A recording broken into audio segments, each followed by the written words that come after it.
statement here for you. Sure. On behalf of the board, I'd like to invite Emily Peterson to step to the microphone with comments about items of interest or concern. Please begin by stating your name and affiliation with the district. We thank you for limiting your comments to 3 minutes so we can keep the meeting moving in a timely fashion. We ask that you remember Iowa law prohibits us from discussing specific employees, their job performance, or individual students. Thank you for your support of our school district. The floor is yours. Please, we are asking to have your mask on. We're not going to continue. I understand it's just policy. We're not going to continue without the mask. We went through this last meeting. I have a medical exemption from my doctor, and so I didn't bring it with me, but I do have it. Then you're gonna have to wait to talk next session, or you can talk virtually. I'm 6 feet away from We all of you. understand. We're just trying to be consistent with the policy at the moment. So we understand you don't agree with it, but if you would like to But continue. I spoke April 5th here, and right. and you Okay, accepted we're going to take my, a recess until but you we can have accepted my compliance, please. exemption. On April 5th, you accepted my exemption, and I spoke before the board without a mask on April 5th. You accepted it. I don't know why today is different. Please just let me have my minutes. You're welcome to You should be honoring exemptions in the state of Iowa. This is not right.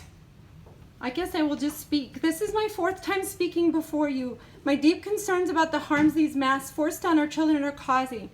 During these times, I have presented to you ample amounts of evidence showing these masks are harming children, specifically my child. But when I turned in a religious exemption from my daughter, your response was to stigmatize her, isolate her by not letting her within 6 feet of her friends or others. You put a plexiglass barrier around her desk at all times. This is wrong. My daughter was the one who was well, yet she was treated as if she were diseased and discriminated against. You are violating your own guidelines even. I have your guidelines here in Addendum B. It states face covering recommendations for Ankeny schools. Don't place face coverings on children younger than 2 years of age, anyone who has trouble breathing, who has sensory concerns or is unconscious and incapacitated or otherwise unable to remove the covering without assistance.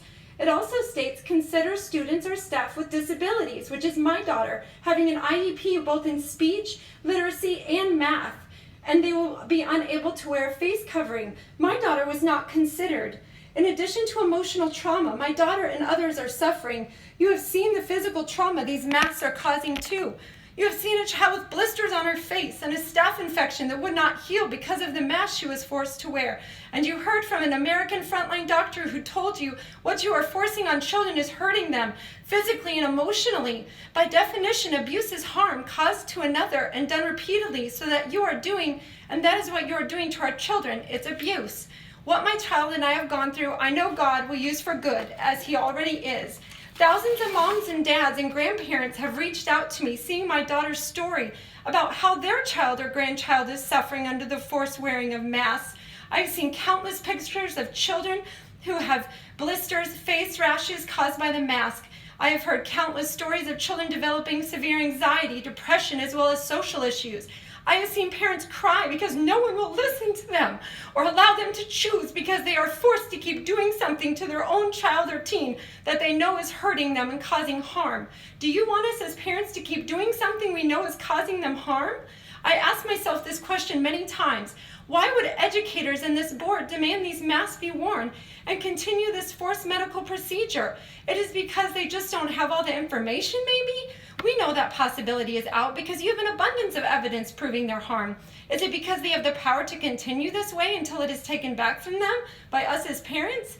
Possibly. For too long now, we have sat back and allowed this to continue, but not anymore. You, every one of you, are now without excuse for what you are doing. You are to serve the interests and concerns of the children and families of Ankeny, and you have failed. It's time for new leadership, and it's time to hold people accountable for what they are choosing to do to our children. I'm here on behalf of every child you have muzzled and failed to listen to, who wants to say, please don't make me wear this one more day, as my child cried every day. Don't make me go back to school. But they can't because their voices have been taken away and muzzled. How many more children have to get bacterial infections, rashes, severe depression, or anxiety for you to listen? It's time to end this. The mandate needs to end today. Let us as parents choose. Thank you.